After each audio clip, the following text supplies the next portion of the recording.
Hello everyone. In today's video I will review the two best Nike basketball shoes. Number 1. Nike KD15 Performance. Nike KD15 is a superb performance model. It keeps all of the previous features of the previous model and all colorway light lemon twist, bright crimson black. Price $150 plus. This year's model of the Nike KD15 is the newest in the series of new arrivals by Kevin Durant. Durant is making changes to the upper and the midsole. The changes seem to be minor, but they can change the perception of the shoe, and we think that maybe they will. The model is made with mesh and the dynamic fit cushioning system that we will describe later. It looks similar to the last model, but with a more refined design. It can be worn in two ways, as a basketball shoe and as a casual shoe. Traction. The traction pattern on the traction is multi-directional and grips the surface very well. I wouldn't compare this to the traction on the Nike Kobe 9, but in my opinion, it really does have some Kobe 9 vibes. The grip is excellent, maybe not as good as the Nike Kobe 9,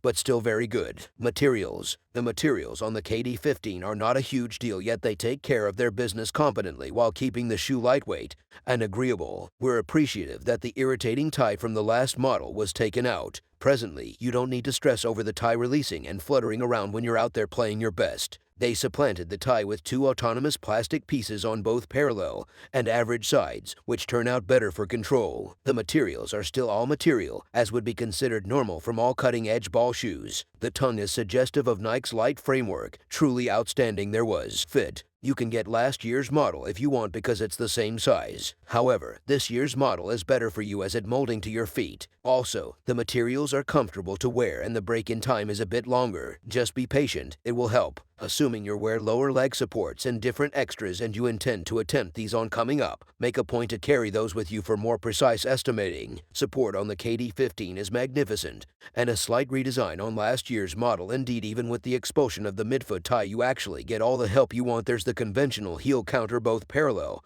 and average sides have been supported with TPU parts of go about as lockdown wings. They additionally assist with getting you on hard side-to-side developments. The key here is to get the right size. Overall, the Nike KD15 is one of the best basketball performance shoes of the year, but there's not much to complain about. If you are not picky about materials and want to try a modern basketball shoe, the KD15 is still a great option. It has everything you need. Most colorways are great so far. This feels like a true evolution from last year's Nike KD14. Number 2. Nike Lebron 20 Performance. Nike's Air Max 1 is one of the most hyped shoe of all time. They are mostly known because of the resemblance to the LeBron shoes. Amazon price $200. LeBron James is entering the 20th NBA season and is third with the Los Angeles Lakers. Over the offseason, his sons, Bronny and Bryce, had been in the media more than his father, LeBron, due to his development and exposure. They actually debuted the Nike Lebron 20 on the court before him. The love for the design grew with the new tech specs. Traction. Duke 4005. On a day when I watched players in Nike KD14,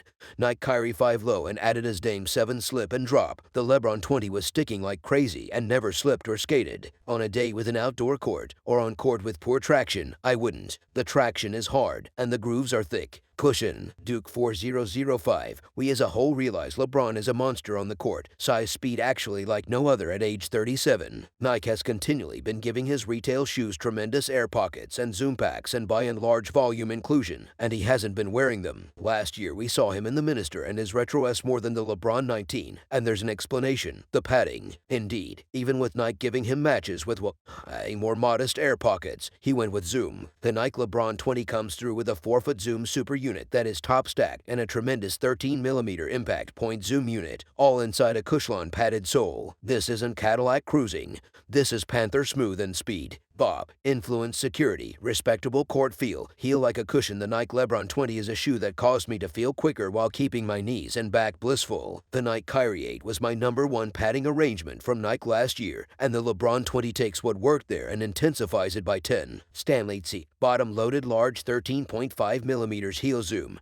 Top-loaded 4-foot zoom turbo and full-length Cushlon midsole. It's fit for a King James. The shoe doesn't feel too high like the Lebron did. Fit. Duke 4005. I'm a 10.5 in Jordan Retro S and a 10 in Adidas B-Ball shoes. The Nike LeBron 20 I requested was a 11 in light of the Air Jordan 36 and Kyrie 8. The LeBron 20 fit lengthwise like those two shoes. I might have perhaps gone with a 10.5, yet I like the additional room in the toe box. The impact point slip is nothing, and the binding and weave upper let the shoe wrap the forefoot through the midfoot impeccably. The support, Duke 4005. Indeed, it's worked for Lebron, so it has significant help. However, nothing confining or boot like the LeBron 17 or LeBron 19. Your essential components are the carbon plate in the midfoot and an exceptionally slight outrigger to keep your foot upstanding. The foundation of the shoe is wide, and the impact point is genuinely strong, so underneath while playing feels like a monitor shoe. As I have progressed in years, support, dependability has been required, and the Nike LeBron 20 never left me terrified. Stanley C. The shoe should fit for a ruler, and by a lord, I mean me. The low top form gave no limitation and permitted me to play uninhibitedly, realizing I was secured in by the fit as well as the solace of the padding. Also, since I push off vigorously by means of my forefoot, the decent, more extensive base truly helps my feet plant and push off for my speedy initial step.